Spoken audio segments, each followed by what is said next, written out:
Yes,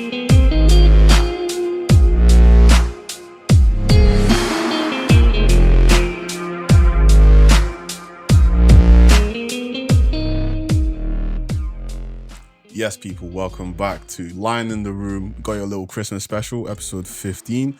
Hope you guys like the videos. If you do, don't forget to like, share, and subscribe because we got another banger for you today.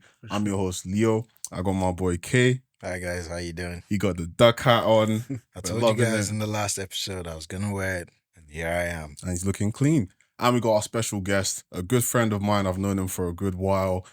Abraham, welcome to the podcast. How you doing, my bro? Thank you, guys. Thank you. I'm doing well, thank you. How are you doing, Leo? You all right? I'm not too bad, bro. I'm not too bad. Things have been okay. I'd say we finally reached the end of the year, man. So there's a lot of recapping to do. A lot of people coming out with their New Year resolutions already. But I'd say things have been pretty fine, man. But let's get into it. Give us a little introduction of yourself, man. Talk to us. Perfect. My name's Abraham. Like Leo said, we've known each other for a while now. Who I am, that's a good question. I'm a individual who's, trying to be the best I can. Heavily in the gym, which I think is going to be a topic that we'll touch on. Also focused on my career. I'm trying to balance the two. It's kind of a difficulty, but I'm trying to, get through it. Yeah, man, I'm not too sure what else really to summarize this. It's a good way to start, bro. But I'll throw you this question. Go on. Now, I know that along the line as we've grown up, we've had different aspirations. You know, the ones that were just, little kid dreams, and then the ones that we actually wanted to take serious, and the ones we have today. What are you trying to build for yourself, and what kind of foundations have you had in your life?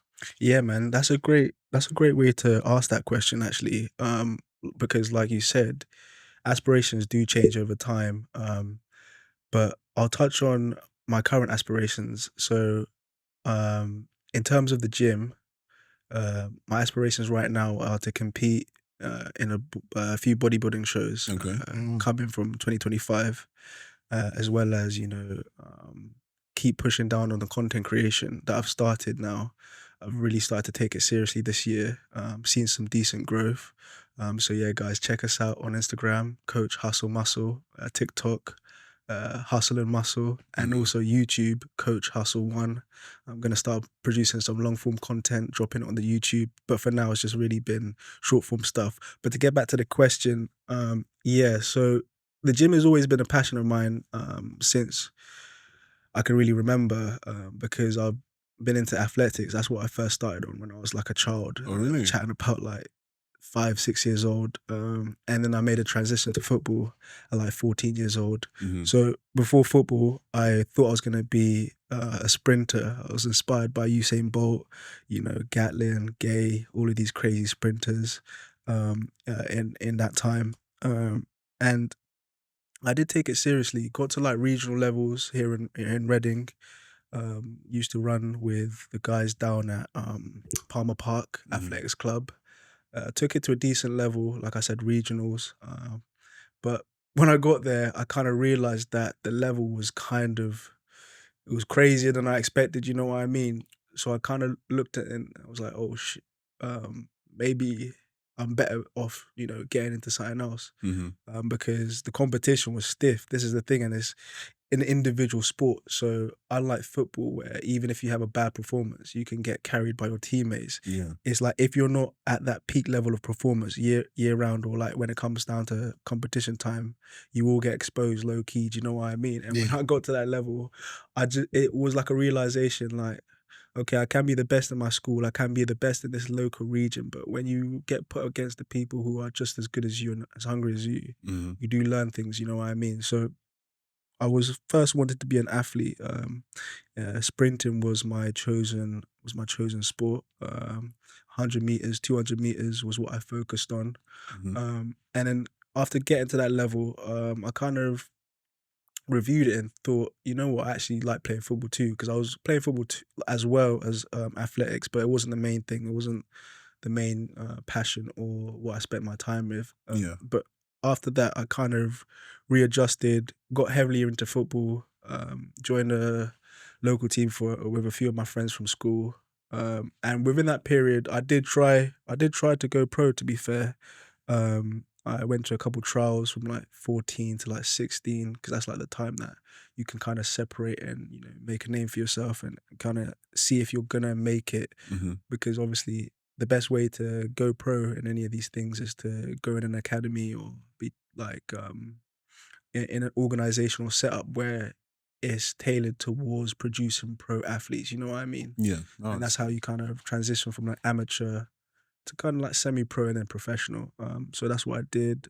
Played with a few teams, tested it out, and then it got to the point where I had to decide either go to a sports college hmm or go to my sixth form. I think this was like end of year 11, kind of the deciding moments of a young footballer's career, either to make it or not to make it. Not to make it, but have a more certified route or kind of a more precarious route. hmm And obviously, um, spoke it with my parents. Thought about pros and cons, and I was kind of heavily guided towards academic route because obviously, like you two know, coming from a Nigerian Yeah. background, they Yeah. don't really like taking risks in the career aspect. hmm Focus on what is the proven routes. You know what I mean? The secure careers. So I chose to go to A levels. Studied biology, history, sociology at the school that I attended. Yeah. But I still kept playing. But the dream kind of died down because it was no longer the main focus.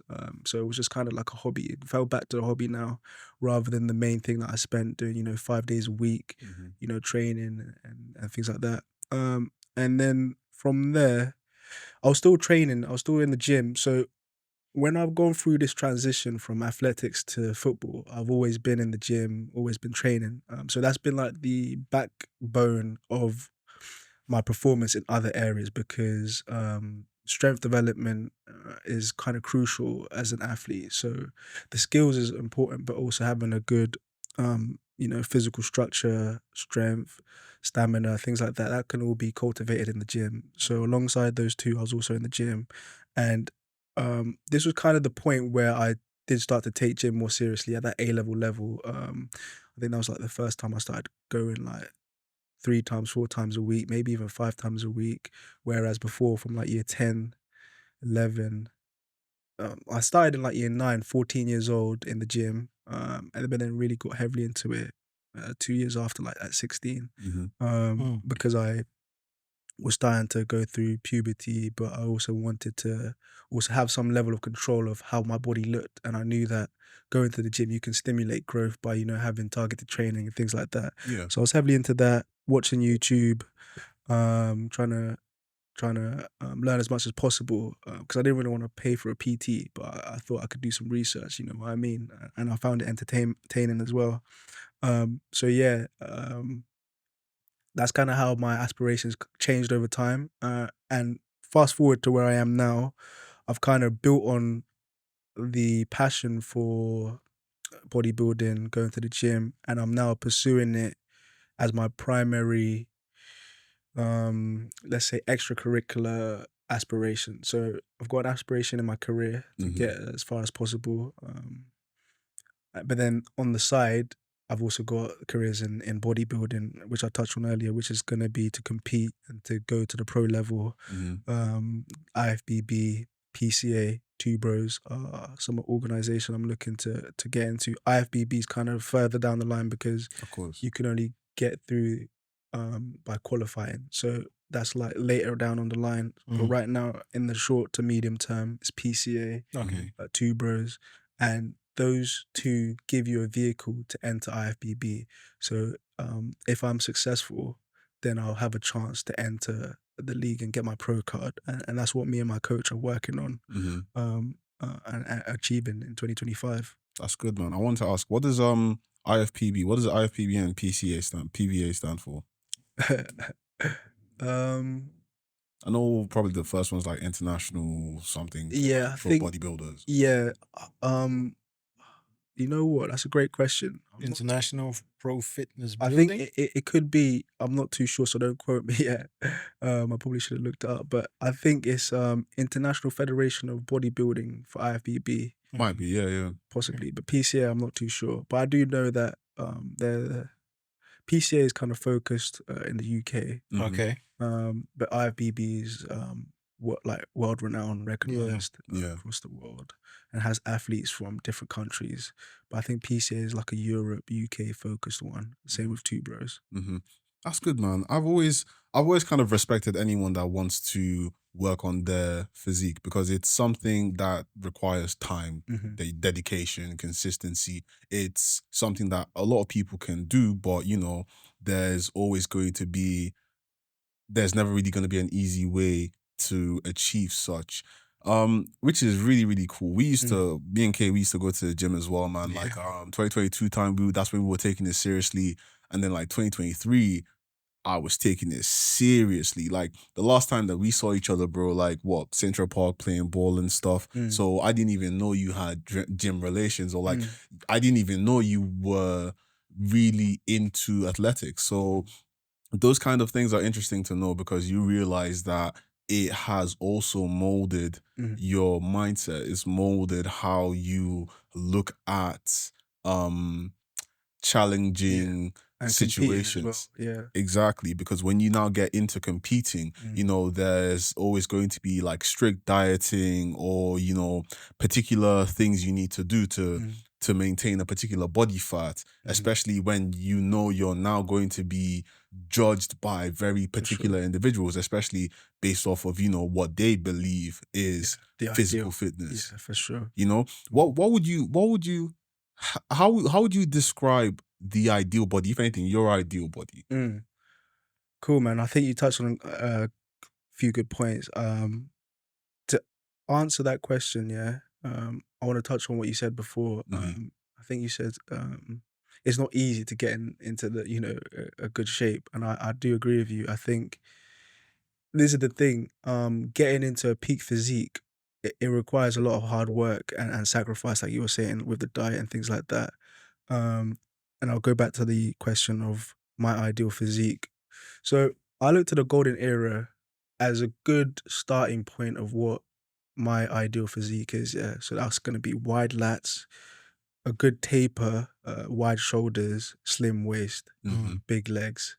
That's like the ideal, and I think I'm getting closer to that.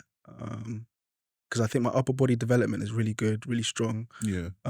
Focus areas, bringing up my legs, but I think they're still proportional. But I've got like I'll say a footballer's physique, but not really too heavily the lower body, but kind of like a balance. You know what I mean? So Because you were balling earlier on. yeah, exactly. So I've still got the balance between the two because I've developed the upper body a lot, but through training rigorously, the legs do get developed. Even if you're not spending that much time hitting it, you're still gonna have some good leg development, and also abs as well. I think tying everything together, wide shoulders, the taper with the back into a small waist, develop left. I think they call that a V. Yeah, The V V taper. taper. Yeah, that's when you've got like the cobra back.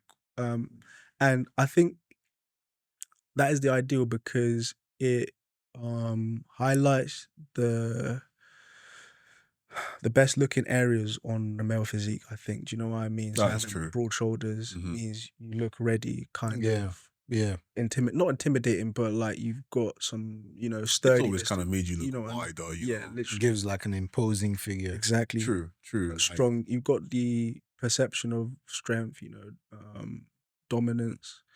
These are all masculine qualities that I think are a good thing to display and show that you're capable of achieving. Do you know what I mean? yeah, 100%. What would you say is an ideal physique? Well, I'd honestly agree with most of what you've said as well, man. I've always believed that, like, at least when I got into exercising, it starts off with your grandma telling you, you got broad shoulders and stuff. Oh, you're getting bigger now, so you actually don't think about it until someone mentions it to you, or you have some experience in, bodybuilding or exercise or some form of sports that requires you to either be bulky, but I mean, every sport requires you to be strong to a degree, So I definitely say broad shoulders, wide shoulders. They call them boulder shoulders, you know what I mean? So there's that. You got wide back, your lats are out.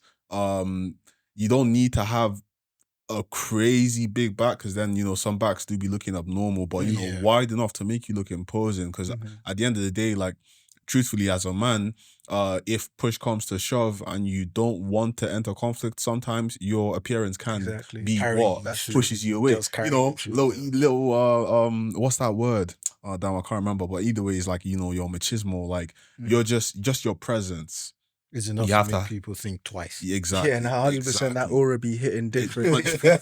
100%, man. I So agree with you definitely. there. But then I also feel like 100% you need to train your legs as well. Upper body, lower body. You can't have, a big, like, V-tape on, then you got scrawny legs, True. chicken legs. But Facts. bare people do that a lot now because they feel like once they've gotten that upper body, that aesthetic training's done. Mm, Because you can wear trousers, man. You can wear True. baggy trousers. You can wear joggers. mm, A lot of people aren't too bothered about that. But the truth is that it does look very, it looks very, unproportionate, improportionate. disproportionate. Yeah, Yeah, for sure. disproportionate. And body dysmorphia now comes into play. But that's Mm. probably like the smallest form of it, because there are a lot of people that do look like that. 100%, man. Wide back, big shoulders, and decent sized legs. Mm. When I was younger, because I was a chubby kid, Mhm. and then I went to secondary school, and then I became a tall, lanky kid, Yeah. So there was a big switch up.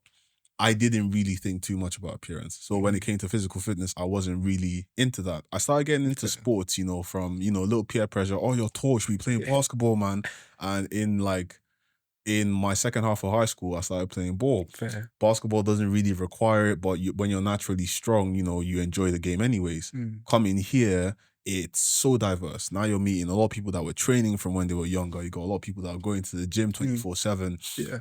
And then there's you, that probably got that talent, but you just don't know how to utilize it. Mhm. So I went down to the gym with one of our boys, Chidi. I went down to the gym with Chidi first year, and he wanted me to get onto the bench press. Bro, I was so scared because I was just like, I can't lift this. This is going to crush me, bro. I've seen enough Fail Nation videos. But when I tried to do it myself after a while, bro, with consistency, it then became something I could do on a regular, Absolutely. as you train more, you get stronger, Yep. body, the repetitions, you Muscle begin memory to comes into play. muscle memory. Exactly. Exactly. So then it gradually becomes a lot easier. For sure.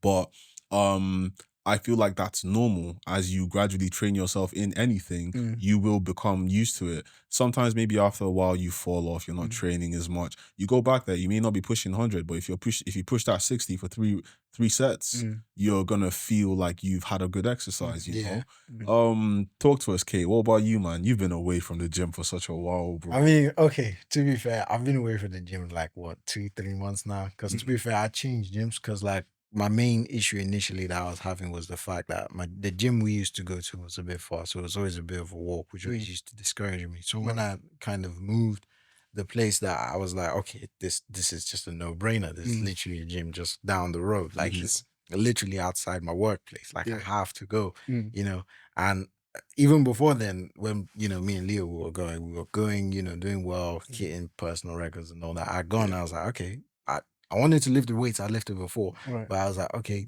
I can't do it at the level of Slow down there, buddy. I couldn't do it at the level of consistency I used to, but I could still do it. But just because when I did it, I was like, oh, okay, I felt it for like several days. I was like, okay, let's restart. Yeah. So basically what I did was, instead of more of just the weights, I was more focusing on just my form. Yeah. It's always good to do that. Just reduce it, get your form. This is it. Because I noticed that there's this thing, it's called ego lifting, where it's like people try and lift heavy weights with I would never recommend it, really, unless you get to the point where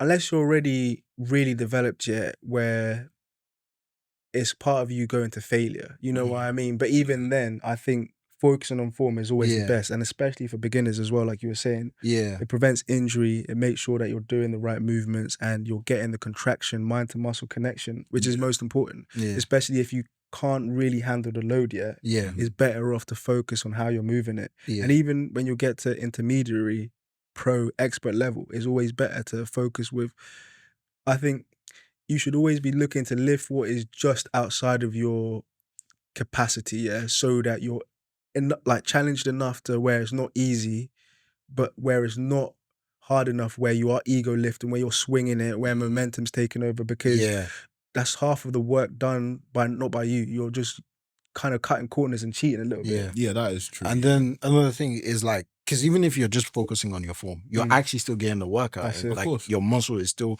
responding to it. Because especially a lot of people, when they're lifting it, they're not extending. You have to extend because it's here you're working on. So that's why I was just focusing on just doing that, you know, getting my steps in.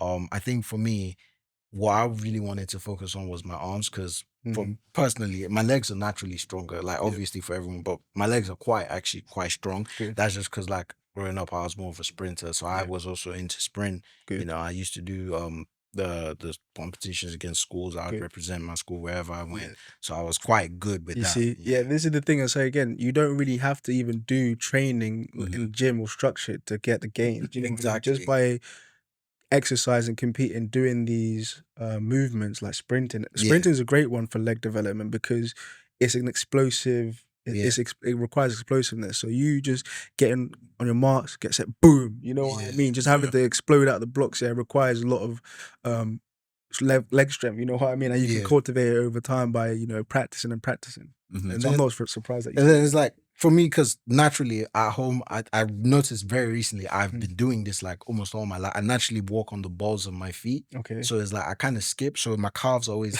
always getting a pump in a tense state. So I've done it so much so that I'm quite good. I realize I'm really good at power walking. That's lit, bro. Okay. You know, so it's like my calves are actually quite thick. So it's like, because I'm always they're always in like this tense state. Like it's always working. So I've just gotten used to it at that point. So when I'll do the leg press, I say I'm actually, hitting real heavy. I was like, I don't even do that. So I was more focused on my arms because like, I'd say I have long arms compared to my body. Right. So I didn't want a situation where it's like legs are bigger than exactly where it's like I'm bottom heavy. I think that's what they call it. Yeah. So I wanted exactly. Pause. Sorry. Pause. But yeah, like that's just what I was saying. So I wanted to, because I think I could say I have broad shoulders for my size, to be fair. So it's like I wanted to, let's just compound on that. My legs are already, quite decent, to be fair. So let's just, get the upper body to catch up. And then, from there we can just, just keep practicing more. For sure, getting everything else. Because at this point, I always, I just always wanted to like, okay, let's get the strength. Then after that, we can just, do the form and aesthetics. And that's just how it was for me. Strength first, then aesthetics. Yeah, strength was the core thing rather than the actual aesthetic. Once I got the strength, then it's okay. We can start looking at aesthetics and whatnot, Good, that's good, man. That's cool. You said something. You said, what was that? You said muscle and memory, muscle to memory connection, or muscle and memory? Muscle to, mind to muscle. Mind to muscle. Yeah, that's it. Mind to muscle connection. Yeah. I think that's basically just, I guess like the level of focus you have while doing exercise. Cool, great. That is very important. And as you've also said, form is everything. You don't have good form, you're basically risking injury, or you're just not doing the exercise well enough. That's right. Just tiring yourself out. A lot of times, a lot of people come into the gym with expectations or, set expectations of what they believe they can lift. You come in there and you're also daunted by what you see other people lifting. And now you're trying to lift heavy as well. I mean, it's just a few reps. Maybe you strain yourself or you injure yourself. There's no need to go through that. But a lot of people find themselves not going through a proper routine and not really educating themselves enough. Some people feel as though, you can just walk into the gym, have your workout, walk out. I feel as though, you have to have a level of understanding when it comes to exercise. As you study anything else, you still have to know what you're doing in the gym. Do you guys agree? I agree 100%. And it's funny that you say that because as someone that's been training now for, this is going to be my 10th year. I started when I was 15, 25 now. And I think how I approached it was I was always wanting to know more, wanting to learn. And when I first started, I was kind of already absorbed in the world of bodybuilding, lifting. I used to watch guys like CT Fletcher. Oh, okay. Chris Jones, Beast Mode Jones, I think. Yeah. Who else? Ziz, Jeff Said. All of these guys were producing good quality content.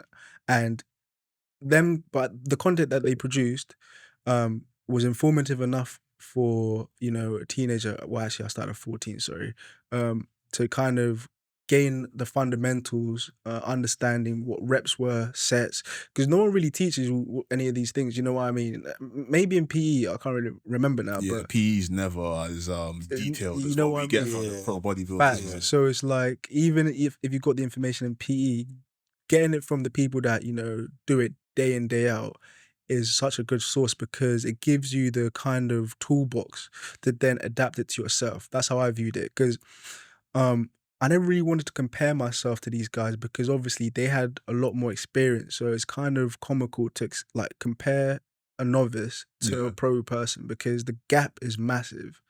Like, you can see it and want to be like it, but then you should also understand that they did a lot of work to then be in a position to tell you what they're telling you. And because of the work they did, that's what allows them to kind of give the insight that they have. And without going through the work, you can understand it, but you won't really fully understand it until going through the work. And then things start to dawn on you, like, damn, this makes more sense now. Do you know what I mean? But like you were saying, I think it's always better to understand what you're doing, mitigate the risk, understand your body as well, and know your limits.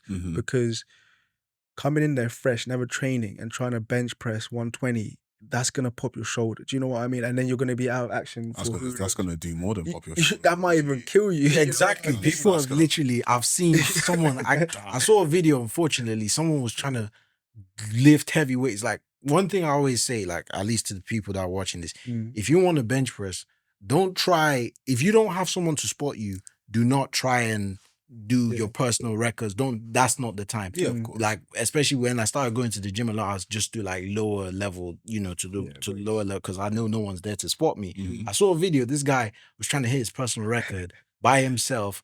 Unfortunately, he was doing it, but then he got fatigued, and so the bar fell on his neck, and it was like choking him. But it's like, there's no one to help him. Really? And he locked the dumbbells, so it's like he locked the weights, so it's not like he could just slide it off if he's on his own. So he's kind of stuck, and he died. He died. Oh yeah, he died. Damn, bro. You never get to see the side, the That's crazy. the second side of that, man. I only saw a guy wild. tear his bicep. I've seen that one. I mean, Larry Wheels tore his bicep as well. He's torn his bicep more than 3 times now, bro. Yeah, man. Larry Wheels is a crazy guy still. I don't know him, but his presence, his social media presence. I think he's a funny guy. I watch him now, and I think the new school, people like Larry, I think they're also making it. They're bringing a good light to it. You know what I mean? Making it funny, because back in the day, there was a lot of serious dudes. You know what I mean? That didn't really show their personality in like the funny, humorous way. You know what I mean? So kind of, you'd think that bodybuilding was only for like, roid heads.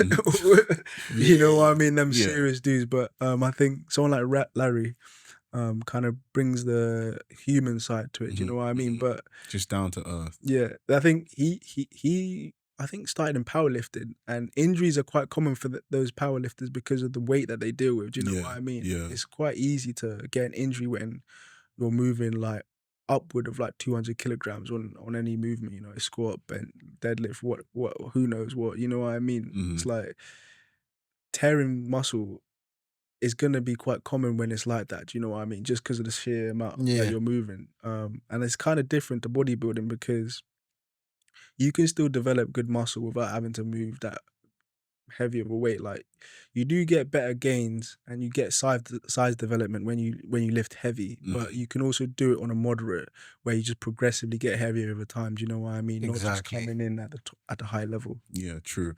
Now, since we've mentioned old bodybuilders and the new ones, what do you prefer? Which do you prefer? Old school or new school? In terms of the content, or in terms of content, let's go with content. A lot of people can judge based on personality, but at the end of the day, content matters, because you got some guys like Nippard, is Jeff Nippard. Yeah. He's very informative, and he goes based off of science, science-based lifting. And then you have Alex Eubank, who's very, very hip with the kids, because he's been going, I guess fully natural. And then you got the Trent twins. It's more like your Nightcore based your Taking base it to the team max. lifters, man. Crazy guys. And you got old school, you got Platts. You got Timmy and Panda, Ulysses. exactly. And then you got, the questionable ones like Michael Hearn and some of these other ones. What would you say? What would you say you prefer? I would say the new gen, man.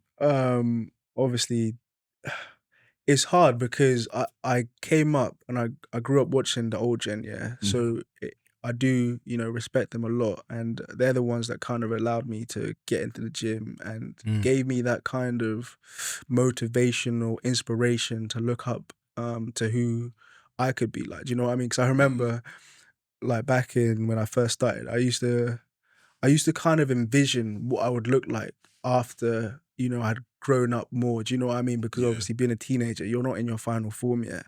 So you don't really know what your body will look like when you come to maturity, like physically, yeah. So what I used to do was like kind of project what I thought I would look like because but obviously due to athletics, football, I was always in shape. I was always athletic looking, so slim, with abs, decent muscle definition and development, but not really, nothing was really too big in terms of size, yeah. So what I used to do was just kind of try to see how big I could get. But back to the question, I think I prefer the new gen. They're closer in terms of generationally to me. True. So I think I have more Relatability. relatability, do you know what I mean? And I think the content is also a bit, I don't want to say better quality, but it is just more relatable. Like I think a lot of gym skits, some of them are hilarious, you know what I mean? But you wouldn't have really seen the same skits back in the day because they were just focused on raw footage, grunting, lifting. We're just heavy lifting. You know what I mean? Just heavy lifting. It wasn't, you didn't really, like you saw some personality, but it wasn't really done in the way that it's done now. Do you know what I mean? Like nowadays you can have it educational and entertainment like mixed together. You know what I mean? So you can laugh and also learn some things. Whereas before you could kind of really only look at them kind of like idols and be like, damn, I want to lift heavy like these guys one day. But you wouldn't really get any, like some of the humor was there, but not like some of these guys nowadays do it. You know what I mean? No, 100%. Yeah. What do you guys say? I would agree with you. I'd say new school. I want to believe you'd also say new school as well. Okay. You know what? I'd say new school, but I didn't really watch bodybuilding like that. It was more of powerlifters I watched. Like I don't know if you know Eddie Hall. Yeah, the Yeah. strongest. Yeah, and then ex strongest man in there. exactly, and then who was that other guy? We know him as the Mountain on Game. Oh yeah, that guy. Oh, What's his name? is The he Newcastle guy, innit? The Geordie guy, is it? I think so. Isn't that Mountain? No, the Mountain's different. The Sorry. Mountain from I was Game thinking- of Yeah, that's Thrones. different. He's That's like 6'7". I was thinking this Norwegian guy. Is this guy they call someone the Human Thor or something? Yeah, I think There's I a know big guy, really tall guy. Yeah, Thorgensen, is that know his name? yeah, I think so. I No think clue. so. I've And then there was another guy who was also Brian. Who went by I can't even remember. His first name's Brian, but I can't remember his last name. That's just what I was more. What got you? What interested you in powerbuilding? I just found it very. I found it entertaining the fact that these guys are lifting like this. the amounts. They're lifting like the weight of at least 4 men. seeing how strong It's- a you guy know, can get. And it's like, because the thing I noticed with building your muscles to be aesthetic, Yeah. it can be a completely separate thing from building your muscles to be strong. You can have someone who doesn't look like they lift yeah. weights, they don't, But they are but they still are quite quite strong. strong, versus someone who's looks big, is ripped, but is not actually that strong. So that whole thing, I just found it interesting, like how someone who's not really building towards that aesthetics is still stronger than someone who actually looks like they go to the gym. Yeah. And then it just sets apart the stereotype, That's good, man. At the end of the day, powerlifting makes you say, hell yeah. Cool. Well, we'll be back after the break. All right. So Abraham, you've been going to the gym for what, 10 years now? Yeah. Yeah, 10 years. I think it's actually quite commendable, to be honest, the fact Thank that you. you've been able to continue consistently go to the gym for a decade. Because one of the biggest issues and roadblocks that people face when in the gym is just that consistency. Honestly, it's just that dedication. The workout itself, if I'm being honest, is actually not that hard. It's like you're doing the same thing you do. Yep. It's just doing it again each day. And the mindset. Exactly, the mindset, sticking to it. So I just wanted to ask, like, Do you have is there any particular reason why you've been able to do this for so long? Any reasons for you just Why going you're to the so gym? consistent? Yeah. Yeah. To be fair, I would.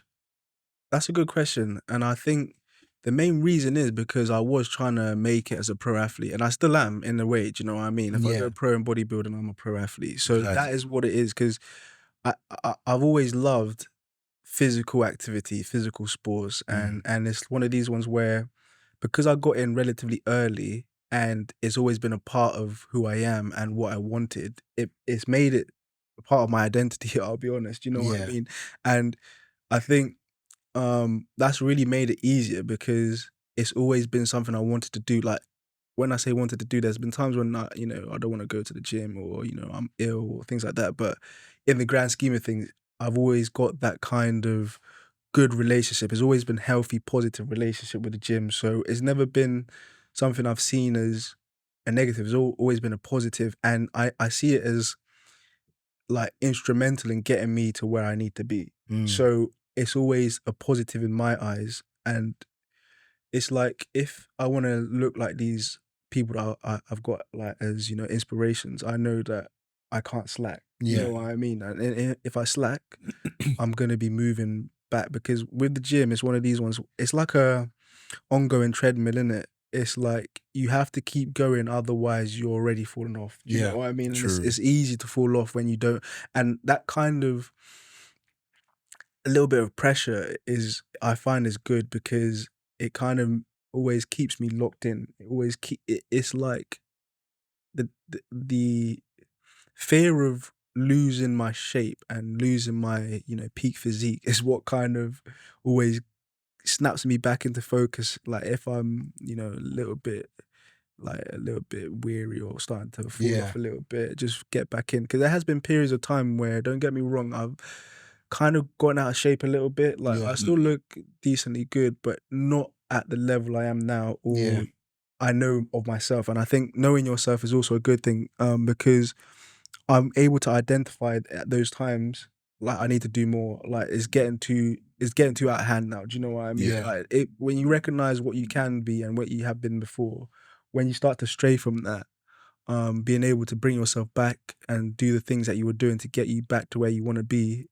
is really important. And that's kind of been fundamental for me, I'd say. Good, Okay. good. I 100% get that, man. Have you guys heard of like it's like a metaphorical term now, like going autopilot. Yeah. Basically, like in your life, you let's say you have a 9 to 5, you got a lot of things that you normally do. Maybe you come back home, you pop a little beer, you drink, whatever you're doing. Yeah. But the next day you do the same thing. Yeah. The day after you do the same thing. Maybe you could have gone to the gym, maybe you could have gone to see some friends, but you end up doing the same thing It's day like after day. habitual, isn't it? Yeah, exactly. You realize that a lot of people complain about their days being so boring, but they lose the fact that they're no longer aware of what they're doing, True. or they're no longer aware that they are doing the same thing.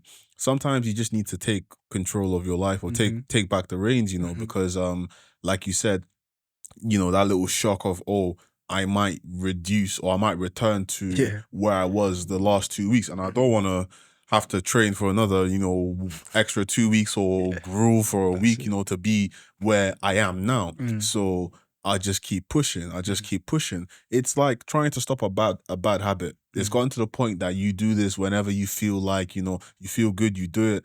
But after you're like, oh, I could have shown a bit more control. Mm. That is true, but you could have just, You're touching on something, Leo. yeah, no, 100%, man, Yeah. 100%. You just have to, what's that word? Just grab a hold of your Mm. life, bro. Just Mm. like Mm. it can run off in a second and you Yep. don't even realize, Yep. Yep. like imagine you got a car, bro, and 1 second you're driving, the next it's someone else, and you're fine because you think you're going the same, you're still going in that direction you want to go, but now you've drifted off. Mm. So that fear is actually good It because is it good, still yeah. reminds you of the hard work you Yeah. need to For continuously sure, put in. bro. Because I guess nothing really lasts. Even Yeah. like for me, like I want to be an entertainer, I want to be an actor, director, but I Nice, do bro. also know in my mind that like at some point there will be the next big thing. I Yeah. mean, entertainers have kind of shown that they can last, Mm. and they can last the test of time, Mm. and they can still be very relevant. But there have been so many that have Come and drifted gone. off. Yeah. Yeah, exactly. Come and gone. Some of them have relaxed. Some of them are no longer as good as they used to.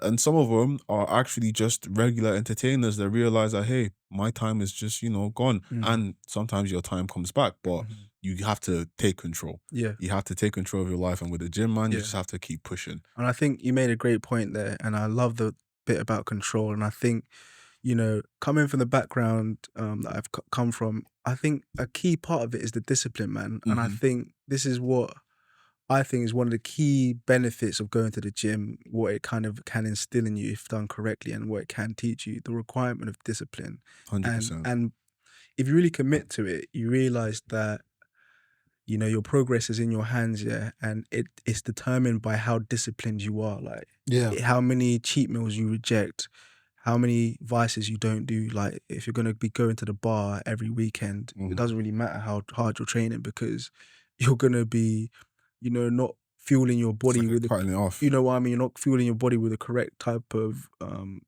nutrients and things like that. You know what I mean? Like, obviously, it's not bad to drink, yeah, but it's one of those ones where it's like counterproductive. Do you know what I mean? You're doing something in the gym to get your body to a healthier state, and then this is only really for binge drinking or over drinking. Yeah. Drinking within moderation is fine, but when you're going hard, then you're kind of resetting back to, and even going further back, because if you're hungover, you can't train that day. Like, No. you can, but it's not optimal. Do you know It what I won't be mean? as effective. Yeah, absolutely. So it's like one of these ones where,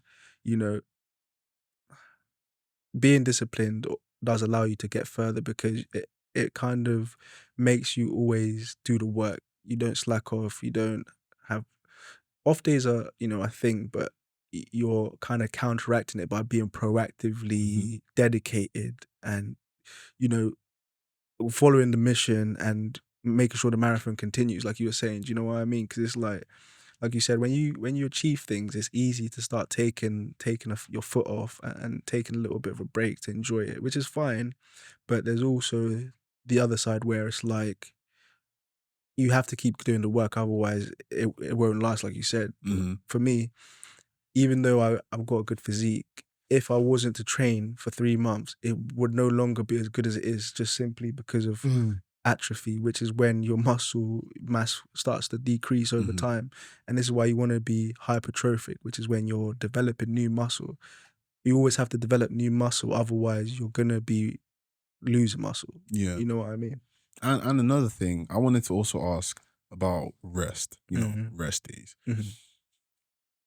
A lot of gym goers, a lot of gym influencers emphasize the importance of good rest. Yep. Are you the same on that as well? Yeah, absolutely, man. Like, I've got 2 rest days in my training program.